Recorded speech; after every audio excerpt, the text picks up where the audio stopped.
Kita lanjutkan lagi perbincangan bersama dengan Arya Bima, Wakil Ketua Komisi 6 DPR RI fraksi PDIP, dan Johnson Sitindaun, Ketua DPP Partai Demokrat. Bung Johnson, tadi Mas Arya menegaskan bahwa yang ditangkap itu bukan yang kritis terhadap pemerintah, tapi yang anarkistis. Demokrat juga melihat hal yang sama?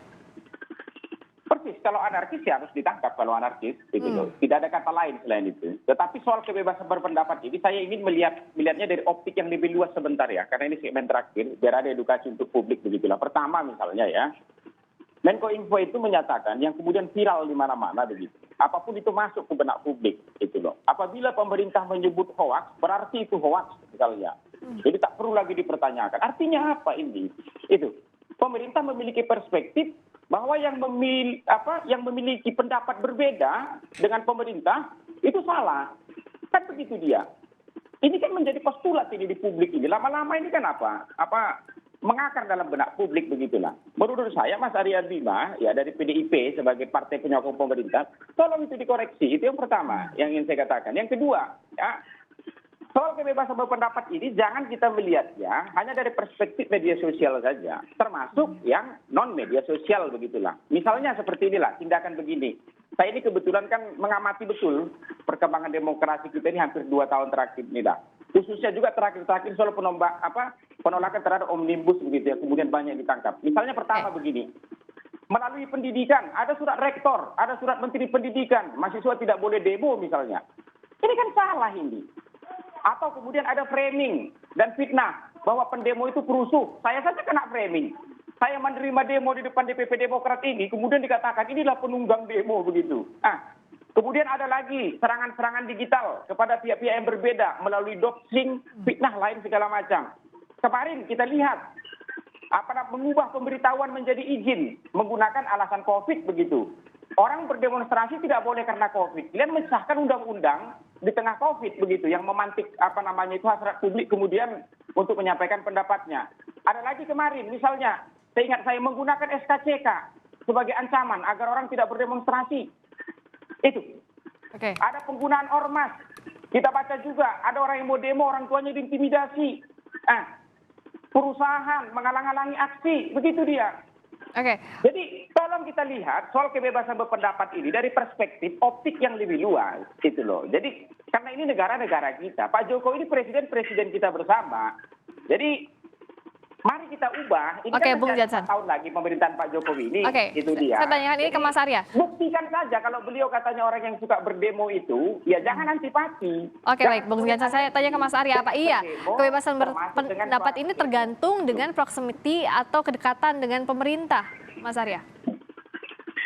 Oh iya, kalau itu perlu ada pengecekan ya. Kadang itu antara yang dilarang sama yang melarang itu sama-sama saling telepon-teleponan.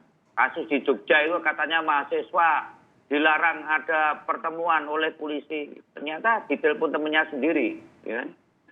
Saya sepakat sama Bang Jansen bahwa untuk hal yang menyangkut masalah kebebasan berpendapat di dalam sistem demokrasi yang kita bangun, itu harus diberi ruang yang betul-betul harus dijamin dan dijaga oleh negara. Dalam ini adalah tugas pemerintah.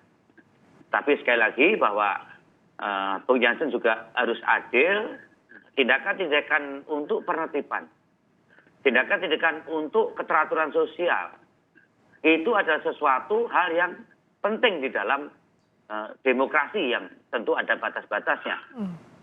Nah ini jauh lebih ketat batasan-batasannya kalau memang situasi memang chaos seperti kemarin. Ya. Ada hampir 12 daerah yang bentuk dari demonstrasi itu mengarah pada anarkisme yang tentunya itu tidak mungkin tanpa ada suatu hal yang menyangkut pengorganisasian.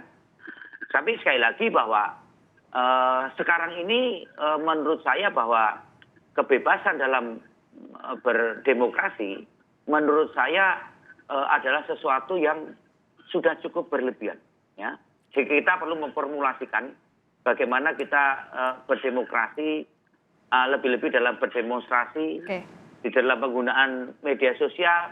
Menurut saya justru batasan-batasan itu sudah semakin kabur.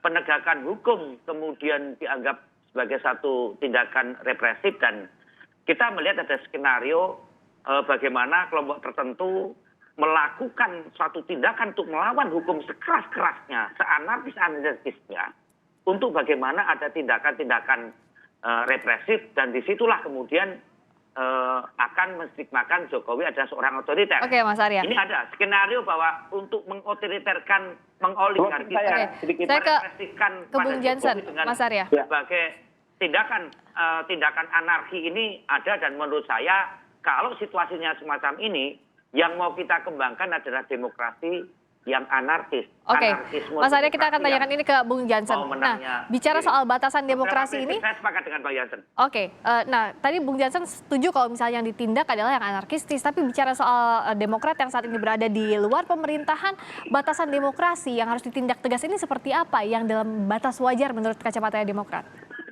Clear. Kalau soal delik itu kan sudah clear dia. Anarkis itu ya tangkap, itu dia. Melempar orang ya tangkap.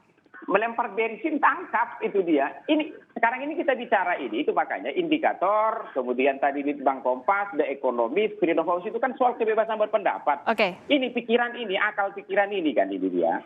Jadi kita tidak bicara soal gerakan badan, ini soal gerakan pikiran. Kalau gerakan badan itu loh, bawa pisau ya tangkap, itu dia. Tapi kalau bawa HP kemudian mengkritik pemerintah, masa ditangkap? Tapi saya ingin masuk begini, karena ini closing statement. Ya. Ya. Lama-lama nanti kalau kebebasan berpendapat ini hilang, keberanian orang berpendapat pun hilang. Ini jadi bangsa bodoh kita ini. Itu dia. Kalau orang sudah takut berpendapat, tidak lagi berani, jadi bangsa bodoh kita. Itu dia. Yang kedua, itu dia. Yang kedua, saya ingin menyampaikan begini. Kasus ITA itu banyak didominasi itu oleh kasus hoax. Itu dia. Padahal hoax itu kan terbagi dua. Ada disinformasi, ada disinformasi begitu. Artinya pengunggah itu bisa saja dia belum dapat lengkap soal informasi itu. Jadi pemerintah jelaskanlah. Orang negara kita ini dibangun, ada pemerintah, ada aparatur, kita gaji dari APBN begitu. Untuk menjelaskan itu kok muncul klien di TV terus. Jadi jangan buzzer-buzzer yang kemudian menjelaskan di medsos. Kan ada juru-juru bicara itu. Staf khusus presiden aja ada puluhan. Belum juru bicara. Keluar bicara, ngomong, jelaskan. Orang kan udah digaji kok. Memang kerja klien itu untuk menjelaskan. Jadi bukan karena disinformasi, misinformasi begitu, ya. Baik. Kemudian langsung ditangkap dan dituduh hoax begitu, berita bohong begitu loh. Jadi ini kan rakyat kita juga. Baik. Yang terakhir ingin saya sampaikan sebagai penutup begini, tidak banyak partai di Indonesia ini yang menggunakan demokrasi atau Demokrat sebagai nama partainya. Itu dia. PDIP ini sejak tahun 73, Demokrat ini sejak tahun 2001 begitu loh. Harapan kami ya, Demokrat pernah memimpin 10 tahun, rasanya sih ya semua survei mengatakan soal kebebasan berpendapat ini jauh lebih baik lah di zaman Pak SBY dibanding 6 tahun zaman Pak Jokowi. Baik, kita tanyakan ke Mas Arya. 4 tahun lagi, PDIP sebagai partai yang juga menggemban nama demokrasi di namanya, ya 4 tahun ini diperbaiki lah. Kalau bisa lebih bagus kebebasan pendapat kita dibanding masa Pak SBY begitu. Itu penutup dari saya. Baik, silakan Mas Arya. Kalau dari Mas Arya, apa jaminannya agar kebebasan pendapat ini tidak jadi takut masyarakat mengemukakannya?